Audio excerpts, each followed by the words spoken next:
এই চারটা কাজের কথা বলবো। অবশ্যই আপনাদের চারটা আমল যদি করতে পারেন আপনারা সহজে জান্নাতে চলে যাবেন। এজন্য আপনারা একে অপরকে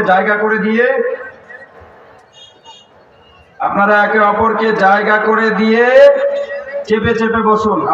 আপনাদের প্রতি উদাত্ত আহ্বান। আসলে অনেক অল্প সময় এত কথা বলা যাবে না, তবুও যতটুকু পারি ইনশাআল্লাহ চেষ্টা করছি আপনাদেরকে শোনানোর জন্য। আল্লাহ রাসূল সাল্লাল্লাহু আলাইহি সাল্লাম বলছেন, মান আমিলা আমালান লাইসা আলাইহি আমরুনা ফাহুয়া রাদ্দুন।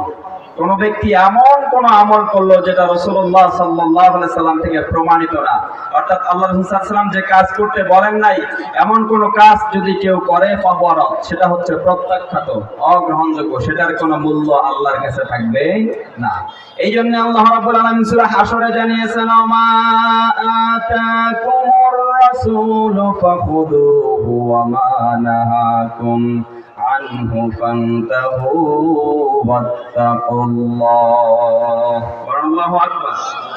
আল্লাহ রাব্বুল আলামিন বলছেন, মা আতাকুমুর রাসূলু ফাখুযুহু, তোমার রাসূল মুহাম্মদ সাল্লাল্লাহু আলাইহি সাল্লাম আমার কাছ থেকে যা তোমাদের মধ্যে তোমাদের কাছে নিয়ে এসেছে সেটা তোমরা আঁকড়ে ধরো, আর যা থেকে তোমাদেরকে নিষেধ করেছে সেটার ধারের কাছেও তোমরা যেও না।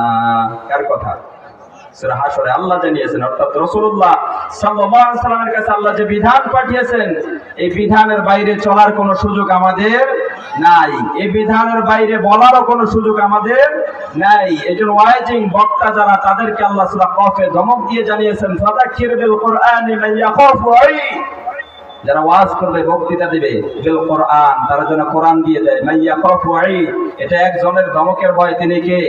আল্লাহ। আল্লাহ রাসূল বলছেন, মান ক্বালা বিহি সাদাকা, যারা কোরআন দিয়ে কথা বলে তারা সত্য কথা বলে, কথা বলেন ঠিক কিনা? আর কোরআনের বাইরে যারা কিসসা কাহিনী বলে এরা ভুল বা মিথ্যা তথ্য মানুষের কাছে দেয়, কথা বলেন ঠিক কিনা? এই জন্য আল্লাহ রাসূল জানিয়েছেন, মানে আমালা বিহি উজরান, যারা কোরআন আমল করবে ওই মানুষগুলোই হচ্ছে শ্রেষ্ঠ, আর ওই মানুষগুলোকে আল্লাহ জান্নাত দান করবে। বলেন সুবহানাল্লাহ। আল্লাহ রাব্বুল আলামিন বলছেন, ওমান আসদাকু মিনাল্লাহি কিলা, আমার যে সত্য কথা পৃথিবীর কেউ আর বলে না। এই জন্য কোরআন আমল করার দরকার আছে না নাই? কোরআনের জীবন করার দরকার আছে না নাই? রাসূলের আদর্শ ব্যক্তি, পরিবার, সমাজ, রাষ্ট্রের সকল ক্ষেত্রে অনুসরণের দরকার আছে না নাই? এই জন্য বেদাতের ধারের কাছে আমাদের যাওয়া যাবে। বেদাতের সংক্ষেপ একটা উদাহরণ আমি দিচ্ছি।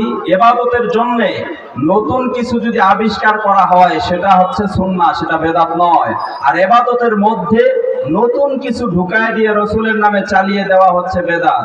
আর বেদাত যারা করবে তাদের জন্য বিশ্বনবীর কোনো সুপারিশ থাকবে না।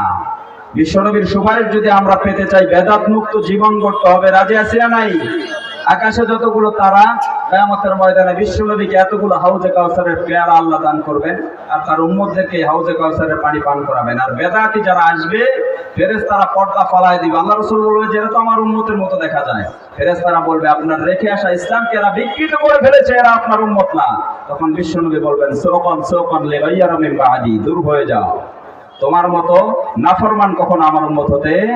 বিশ্বনবী যদি আপনাকে দূর করে দেয়, কোন বাবা আছে আপনাকে সুপারিশ করে জান্নাতে নেবে? আছে কেউ আছে সুপারিশ করে জান্নাতে নেওয়া? আমরা তো অনেকে পীর ধরে বসে আছি, যে অনেক পীর আছে সুপারিশ করবে। হ্যাঁ, আল্লাহ বলছে, ইয়াউমাইযিল্লা তানফাউ শাফাআতু ওমান আযিনা লাহুর রহমান ওয়া রাদিয়া লাহুম কওলা। দুই শ্রেণীর মানুষের জন্য সুপারিশ, ওই বিষয়ে তো আলোচনা হবে না। অনেক বিষয় আছে, যেহেতু মহিলা মা বোনদের জন্য আলোচনা করছি এখন, মূলত যারা মহিলা। আর শিরকের ব্যাপারে, শিরক হচ্ছে সবচেয়ে বড় জুলুম। আমাদের সমাজের সচরাচর